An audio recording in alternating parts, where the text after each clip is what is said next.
सभी को good afternoon, नमस्कार। हमारे प्रेस वार्ता में आए हमारे प्रेस बंधुगण, प्रेस के माध्यम से सभी लोग हमारे हर चीज़ को क्षेत्र में जानकारी भी मिलते हैं। उसको लेकर मैं प्रेस वालों को, हमारे मीडियागण को बहुत बहुत धन्यवाद देता हूं। आज का प्रेस वार्ता जो बैठे हुए हैं उसमें विराजमान हमारे रूपा के ज़िला परिषद मेंबर श्री कर्मा दोर्जी जी, हमारे youth leader and district general secretary minority Morcha Shri Sange Singh Thongdok ji, उसके बाद हमारे मंडल प्रेसिडेंट श्री बोम्बू थोंगडोक जी, इसके बाद हमारे रूपा ग्राम चेयरपर्सन दोर्जी जाचो थोंगवन जी, यहाँ शेरगांव ग्राम पंचायत चेयरपर्सन लेखांडू थोंगवन जी, इसके बाद हमारे एसवीसी के सेक्रेटरी हमारे चोंगहांडू थोंगवन जी, और यहाँ आवाम सारे यूथ आज इस प्रेस वार्ता में आपके सामने आए हुए हैं। इस प्रेस वार्ता का मेन मकसद जो है, हमारे जो उम्मीदवार श्री चेतन चोम्बे जी, भाजपा के जो उम्मीदवार चेतन चोम्बे जी को जो टिकट मिला है, उसके लिए हम धन्यवाद अर्पित करने के लिए, आपके द्वारा धन्यवाद अर्पित करने के लिए हम इस प्रेस वार्ता को, और कुछ मीडिया में जो सोशल मीडियाज़ में और अन्य मीडिया प्लेटफॉर्म्स में जो अफवाहें फैल रहे हैं उसको हम पब्लिक डोमेन में क्लियर करने के लिए आज इस प्रेस वार्ता को बैठे हैं। मैं पासंग दोर्जी मगेजी, मैं टीम चोम्बे का स्पोक्स पर्सन। सबसे पहले मैं ये कहना चाहता हूँ कि चेतन चोम्बे को यहाँ हमारे लोग ने क्यों पसंद किया। ये पसंद हम सिर्फ नहीं, हमारे यहाँ के जितने भी पूर्व हमारे मंत्रीगण हैं, एमएलए-गण हैं, एमपीज़-गण हैं, सारे जितने भी लोग हैं, उन लोगों ने हमारे दोर्जी वांगडी साहब का जो नाकामिता दिखाया है, जो नाकाम काम दिखाया उन्होंने इन 5 सालों में, उन्होंने जो नहीं कर पाया है, उन चीज़ों को देखकर, और जो करप्शन लेवल का जो उन्होंने आगे बढ़ाया है हमारे दोर्जी वांगडी साहब ने, उस चीज़ को लेकर हमारे जितने भी पूर्व विधायकगण हैं, पूर्व मंत्रीगण हैं, उन लोगों ने ये सोच के निर्णय लेके चेतन चोम्बे जी को साथ दिया। मैं एक्स स्पीकर टीएन थोंगडोक जी के टेक्निकल एडवाइज़र था। हमारा टीम, जो स्पीकर साहब के टीम, उन सभी लोग, वी वर मेयर स्पेक्टेटर, हम सिर्फ देख रहे थे कि इन 5 सालों में क्या हो रहा है, नहीं हो रहा है। हम लोगों ने देखा कि करप्शन लेवल बहुत हाई हो गया, यहाँ कुछ काम नहीं हो रहा है। हमारा कंस्टिट्यूंसी पिछले सालों में 25 साल पीछे चला गया। इन सब को देखते हुए हम लोगों ने ये सोचा कि नहीं, हमें एक अच्छा विजनरी लीडर चाहिए। देखा कि चेतन चोम्बे जी जब यहाँ में लोगों का सेवा कर रहा है, without having any portfolio in him, यहाँ लोगों का सेवा कर रहा है, बीमारियों को सेवा कर रहा है, यहाँ हर दुख तकलीफ, हर डेवलपमेंटल वर्क में उसका हाथ है, वो मदद कर रहा है। तब सोचा हम लोगों ने कि उसको हम लोग साथ देना चाहिए। तब जाके हम लोगों ने उसको ये 2023 में उनका साथ देने का निर्णय लेके उनका साथ जुड़ा। और बता दूं, कुछ अफवाहें हैं कि मैं स्पीकर साहब के साथ बैठ के मैंने काम किया है, इसलिए मुझे मालूम है। कुछ ये लोग क्लेम कर रहे हैं, दे आर क्लेमिंग देमसेल्व्स कि ये स्कीम उन्होंने लाया, वो स्कीम उन्होंने लाया। मैं उस 1-2 स्कीम जो मेजर प्रोजेक्ट्स है, मैं उसको आपके सामने रखना चाहता हूँ। जैसे कि जो इंटरनल रोड्स, अभी जो ब्लैक टॉपिंग वगैरह चल रहा है, इंटरनल रोड्स, वो चीफ मिनिस्टर कंप्रेहेंसिव स्कीम में है। ये हमारा स्पीकर साहब ने 2019 में इलेक्शन से पहले इसका सैंक्शन करा के गया। ऑनरेबल चीफ मिनिस्टर के देन है, ये स्पीकर साहब ने करके गया। उसके बाद उन्होंने जो ब्रिजेस गिनाया है वो सीआरएफ के अंदर है। 12 करोड़ का स्कीम था सीआरएफ के अंदर, 3 ब्रिजेस, दिनिक, तुफलो और एक ब्रिज जीगांव में। ये 3 ब्रिजेस जो है वो भी स्पीकर साहब ने लाया हुआ स्कीम है। स्पीकर साहब ने सन 2019 में सैंक्शन करा के गया। इसके बाद जो मेडिकल गिन रहा है इन लोग, क्लकतंग का जो मेडिकल गिन रहा है वो SIDF से, क्लकतंग का स्कूल जो गिन रहा है वो MSDP से है, वो स्पीकर साहब का देन है। रूपा का जो स्कूल है वो SIDF के अंदर है, वो भी स्पीकर साहब का देन है। तो इनका क्या है, आई हैव नॉट सीन, मैंने नहीं देखा कि इन लोग ने इन 5 सालों में एक भी सेंटर स्कीम लाया हो। जो इनको CM साहब के द्वारा जो SIDF मिलता है, जो MLA लेट मिलता है, जो BADP मिलता है, वो SIDF, MLA लेट और BADP तो उन लोगों ने क्या किया है कि सिर्फ और सिर्फ मेंटेनेंस में डाला। और सभी लोगों को मालूम है कि मेंटेनेंस क्या होता है।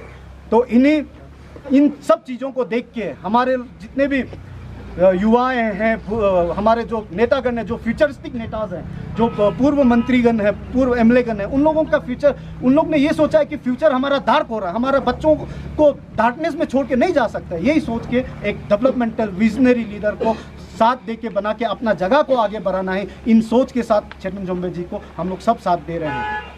और मैं आगे के वार्ता के लिए मैं अपना ज़िला परिषद मेंबर हमारे कर्मा दोरजी थोंगडोक जी को दरख्वास्त करता हूं कि इस प्रेस वार्ता को आप आगे बढ़ाइए। उससे पहले मैं ये अपील करता हूं कि पीस को हम लोग मेंटेन करना है। मैं उन लोगों को भी रिक्वेस्ट करता हूं कि पीस को मेंटेन कीजिए।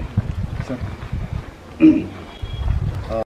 कमिंग न्यूज़ और हमारा कमिंग न्यूज़ आप सब यहाँ आने के लिए सबसे पहले तो मैं हमारा राज्य के मुख्यमंत्री ऑनरेबल पेमा खांडू जी और हमारा स्टेट के बीजेपी प्रेसिडेंट श्री यूरम वाघे जी और ऑनरेबल यूनियन मिनिस्टर हमारा श्री किरेन रिजिजू जी, हमारा देश के प्रधानमंत्री श्री नरेंद्र मोदी जी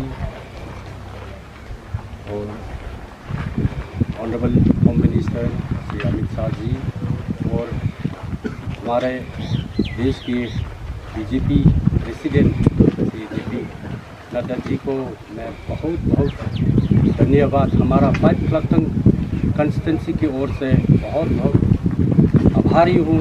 थैंक यू वेरी मच। आप लोगों ने हमारा कैंडिडेट श्री छेटन छोम्बे जी को बीजेपी टिकट जो दिए हैं उसके लिए बहुत बहुत थैंक्स। अभी हम लोग यहाँ प्रेस कॉन्फ्रेंस इसलिए कर रहे हैं कि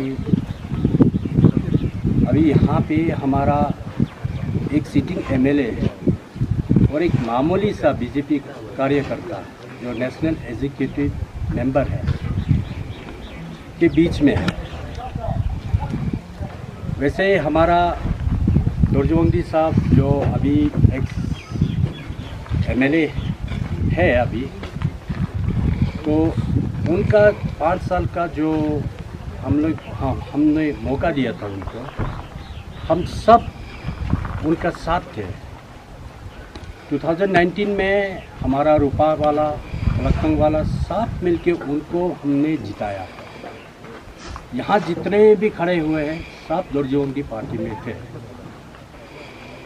लेकिन अनफॉर्चुनेटली उनको मौका देने का बावजूद भी वो काम नहीं कर पाया।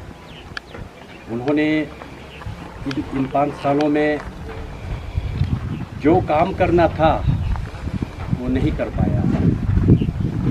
डेवलपमेंट हमारा 5 क्लस्टर कंस्टिट्यूंसी में 0 है, एकदम 0।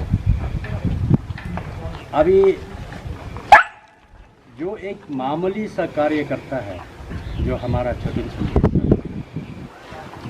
पिछले 7 साल से यहाँ हमारा 5 क्लस्टर कंस्टिट्यूंसी में बैठ के उन्होंने पब्लिक का दिल जीता है, इतना सेवा किया। वो 7 साल में हमारे कंटिन्यूसली एक दिन भी आराम नहीं करके पब्लिक का पूरा तकलीफ। हम जाते थे दोरजी के पास में स्कीम मांगने या कुछ तकलीफ, तो वो हमको बोलते थे कोरोना है, हमको थोड़ा रुक जाइए, ये बहाना मांगो। तो ऐसे करके लोग बहुत हताश हो गया। तो दूसरा ऑप्शन हमारा छेटन छोम्बे जी था, उनके पास जाने से वो स्कीम भी निकाल देते थे, गरीबों को देखते थे, बहुत बीमार होने से इमीडिएट वो मेडिकल में लोगों को बहुत सेवा करते थे। तो इस तरह से धीरे धीरे पब्लिक उनकी तरफ जुड़ती गई है। उनका ये कोई वो नहीं था कि वो इस बार आएंगे, क्योंकि हमारा छेटन छोम्बे जी ने ही हमारा जो सिटिंग एमएलए उनको जिताया है। उनका ही पार्टी में थे हम लोग सब। छेटन छोम्बे सर भी लास्ट टाइम जब 2019 थे, हमारा स्पीकर साहब को जो इतना बहुमत से हराया है वो पूरा चंबे जी का दिन है। उन्होंने सब क्लबतन में खेल के उनको जिताया, नहीं तो दुर्जों भी सब तो कभी जीतते नहीं। लेकिन कुछ डेवलपमेंट नहीं होने के कारण हम सब मिलके उनको प्रोजेक्ट किया क्लबतन के वासी। तो इसमें उनको भी गुस्सा होने का कोई बात नहीं है हमारा एमएलए साहब को, क्योंकि हमने मौका दिया है उनको। मौका नहीं देने से एक बात है, हम लोग सब मिलकर उनको 5 ईयर्स का मौका दिया, अभी हरा नहीं वो साबित नहीं कर पाया तो पब्लिक तो चेंज हो गई, ये है एक बात। और दूसरा चीज़, अभी यहाँ सोशल मीडिया में बहुत ज़ोर शोर से ये लोग बोलते हैं आउटसाइडर, हमारा कैंडिडेट को बोलते हैं बाहर का है, अनाप शनाप बोलते हैं, स्लोगन बहुत गंदी गंदी स्लोगन बोल के हमारा कैंडिडेट को करते हैं।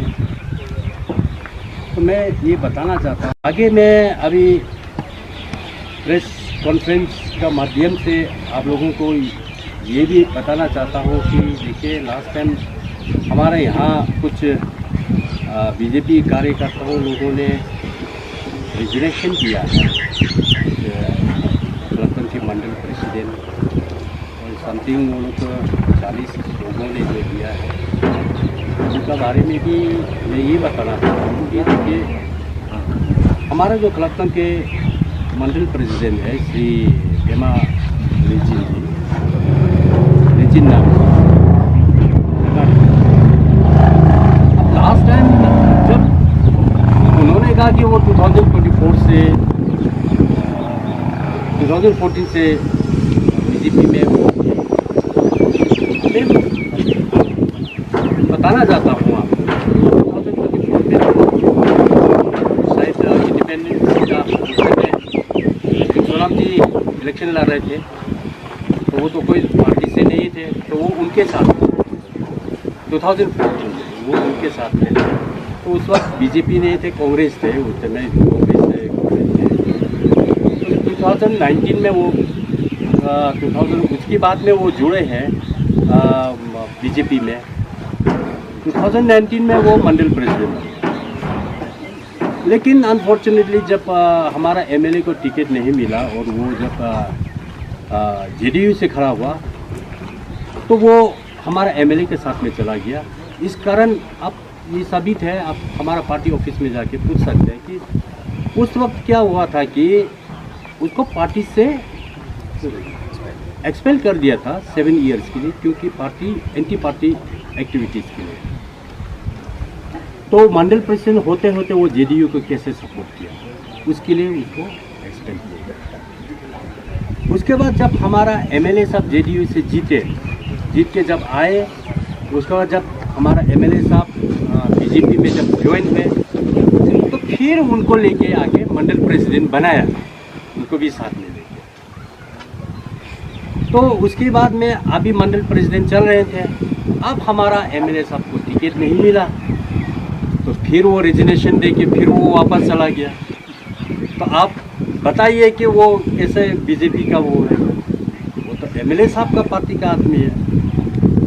बीजेपी का कार्यकर्ता होता तो हमारा साथ बैठना है, बीजेपी में बैठना चाहता है, हमारा कैंडिडेट के लिए काम करना चाहता है। वो तो प्योर वो हमारा एमएलए साहब का ही भक्त है, बीजेपी का भक्त नहीं, मोदी भक्त नहीं है। वो है हमारा जो भूतपूर्व एमएलए साहब है दुर्जोग, उनका भक्त है। अब उसका ऐसा जो वहाँ में जितने थे वो सभी ऐसे। अब हिस्ट्री ढूंढ के देखिए, उनका आपको मिलेंगे हमारा पार्टी में। इसलिए ये सब से कुछ होने वाला नहीं, ये सब एक प्रोपेगेंडा है, एक स्टंट है वो लोग का अपना। तो मैं इतना ही बोल के मैं थैंक यू। अच्छा, मैं बीजेपी माइनॉरिटी मोर्चा का जनरल सेक्रेटरी हूँ लश्कर भी, और साथ ही साथ हमारा चुनले सर का यूथ का मैं सीनियर हूँ। तो मैं भी कुछ यूथ के पॉइंट ऑफ व्यू से प्रकाश डालना चाहता हूँ इस इलेक्शन को नतीजे। अभी जितना डेवलपमेंट का एंगल था, अंदर बाहर का एंगल था, मेरे पहले स्पीकर श्री पासुदोजी मगेजी जी और जितने श्री कर्णदोजी जी ने बताया। अब जैसे कि अभी ये हाल फिलहाल में सोशल मीडिया में जो चल रहा है, स्पेशली उनका तरफ से काफ़ी उन्होंने बयानबाजी किया है, उसमें अंदर बाहर से लेके आपका बीजेपी का कार्यकाल को लेके बीजेपी का तरफ से उनका तरफ से बीजेपी को लांछन लगाया गया है कि बीजेपी की तरफ से उनकी तरफ में इनजस्टिस हुआ है। मेरे ख्याल से अभी हमारे पहले स्पीकर के बात सुनकर आपको ये क्लियरफाई हो गया होगा कि ये जो कार्यकर्ता है वो वैसे बीजेपी का है ही नहीं, क्योंकि बीजेपी का प्रिंसिपल के हिसाब से वो नहीं चलता है, वो किसी इंडिविजुअल के हिसाब से चलता है। और जहाँ तक यूथ का सवाल है तो मैं बताना चाहूँ कि मैं रूपा से बिलोंग करता हूँ, तो यहाँ पे जैसे कि 2 मेजर ट्रैप है, जैसे कि क्लाकटांग में बोम्पा और सेटुपेट एरिया में सेटुपेट रूपा एरिया में। तो अभी ऐसा है कि जो डायनेमिक्स है पार्टी का, जहाँ तक रूपा एरिया का सवाल है वहाँ पे 85% तक आज का डेट में जो सेटुपेट लोग हैं वो श्री छतन छोम्बे जी के साथ है। और जहाँ तक क्लाकटांग का सवाल है, क्लाकटांग में 50-50 की हालत में हमारा पार्टी का इंटरनल सर्वे कहता है कि हम 200 समथिंग से लीड है, तो इसे 50-50 मानिए। लेकिन ये एनालिसिस में क्यों दे रहा हूँ, मेरा देने का कारण ये है कि हमारे रूपा में जितने भी यूथ्स हैं उनका तरफ से छतन छोम्बे जी को यूथ के मामले में तो 90% सपोर्ट है। क्यों सपोर्ट है? क्योंकि हमारा जो यूथ है वो पहले हमारे यहाँ पे काफ़ी लोग दोरजोंग जी के थे, कुछ लोग हमारे फॉर्मर स्पीकर के श्री तंजिंग नोरम जी के थे, लेकिन उन सब यूथ ने इस बार डिसाइड किया कि हम लोग इस बार का जो एम होगा, इस बार का जो गोल होगा वो डेवलपमेंट ओरिएंटेड होगा, ना कि कम्युनिटी वाइज, क्योंकि यह 2 कम्युनिटी लीडर चाहिए। वैसे लीडर के नाम पे हमारे अपने वहाँ से भी 1-2 कैंडिडेट है, लेकिन हमको उनका विज़न इतना क्लियर दिखता नहीं है यूथ के पॉइंट ऑफ व्यू से भी और डेवलपमेंट के पॉइंट ऑफ व्यू से भी। तो हमने देखा है कि पिछले 8 साल से छतन छोम्बे यहाँ पे जुड़े हैं और वो खुद ही एक युवा है, युवा नेता है, तो उनका जो डेवलपमेंट इशू है, उनका जो विज़न है, तो हमने 8 साल से उनको लगातार हमने नोटिस किया है कि वो बिना कोई लोभ लालच के, बिना चेयर में खड़ा हो जाओ। भारत माता की जय, भारत माता की जय, भारत माता की जय।